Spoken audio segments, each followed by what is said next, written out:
तीन चोर रसोई का मटन बिरयानी। भद्रीपुरा नामक गांव में एक जेल था। उसमें बंटी, मिंटू, चिंटू नाम के तीन चोर नए नए जेल को गए। कोर्ट में उन्हें 6 महीनों की सजा सुनाए। जेलर उन लोगों से रसोई में खाना बनवाने लगा। उनमें से चिंटू को खाना बनाने में बहुत मजा आने लगा। वो धीरे धीरे खाना बनाना अच्छे से सीख गया। खासकर मटन बिरयानी बहुत बढ़िया बनाने लगा।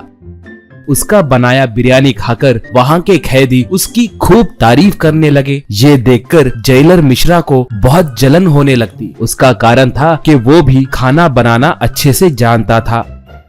एक बार मिश्रा चिंटू वालों के पास जाकर, सॉरी दोस्तों, इतने दिन मैंने तुम लोगों के बारे में बहुत गलत सोचा। आप लोग चोर हो कहकर बहुत डांटा, मगर परसों तुम्हें गिरफ्तार करने वाला एसआई मुझसे मिला था। बोल रहा था कि वो फिर से तुम लोगों को किसी दूसरे केस में फंसाने वाला है। अगर वो हुआ तो आप लोग बेचारे 14 साल जेल में रहेंगे। कहा चिंटू तब, ये कैसा अन्याय है सर, रक्षा करने वाले पुलिस वाले ही हमें फंसाए तो हम कैसे जिएंगे सर। कहा मिश्रा तब, भाई लोग, मुझे आप लोगों के बारे में अच्छे से पता है। आप लोग कल ही इस जेल से भागे। मैंने एक अच्छा घर देख के रखा है। उस घर में के सारे गहने और पैसे चुराकर आप लोग बीच के पास आए तो मैं आप लोगों को बोट पे चढ़ाकर दूसरा गांव भेजा दूंगा। कहा तो चिंटू वाले मान गए।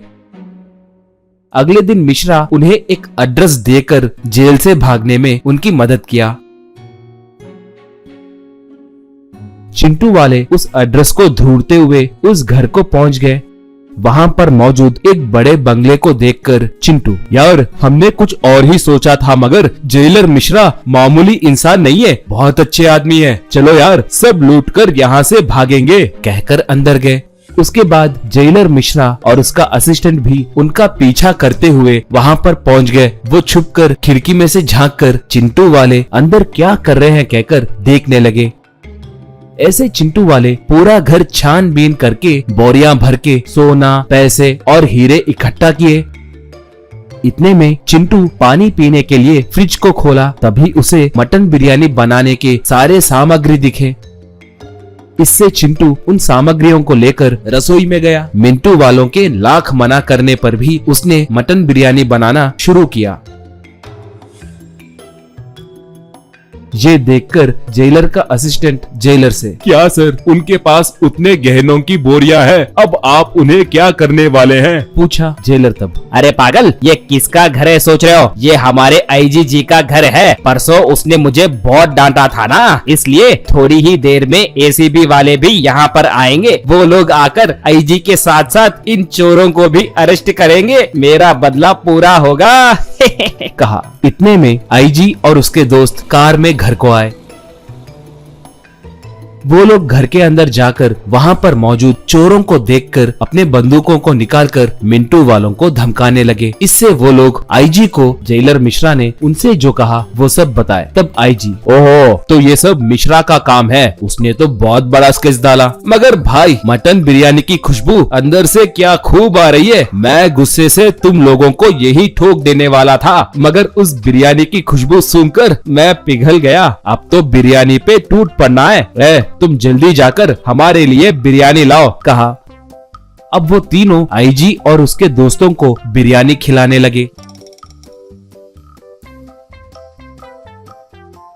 ये सब खिड़की में से देख रहा जेलर का असिस्टेंट, सर आप कुछ गलत मत सोचिए सर, आप इतने बड़े बेवकूफ हैं कहकर मैंने नहीं सोचा। कैदियों को भगाना आपकी पहली गलती है, उन्हें हमारे आईजी जी के घर में चोरी के लिए भेजना और ये बात एसीबी वालों को बताना आपकी दूसरी गलती है। देखिए सर, एसीबी वाले और हमारे आईजी सर सब मिलकर कैसे आराम से बिरयानी खा रहे हैं। चिंटू वाले जब जेल से रिहा होंगे तब आईजी वाले उनसे एक होटल शुरू करवाएंगे और आखिर में आपको नौकरी से निकाल देंगे। हाँ, एक और बात, मैं आपके पास दिखा तो मैं मेरी नौकरी भी खो बैठूंगा, इसलिए मैं अब यहाँ से भाग रहा हूँ, कहकर वो वहाँ से भाग गया।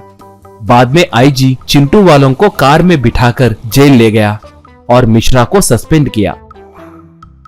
बाद में चिंटू से एक अच्छा मटन बिरयानी होटल शुरू करवाया।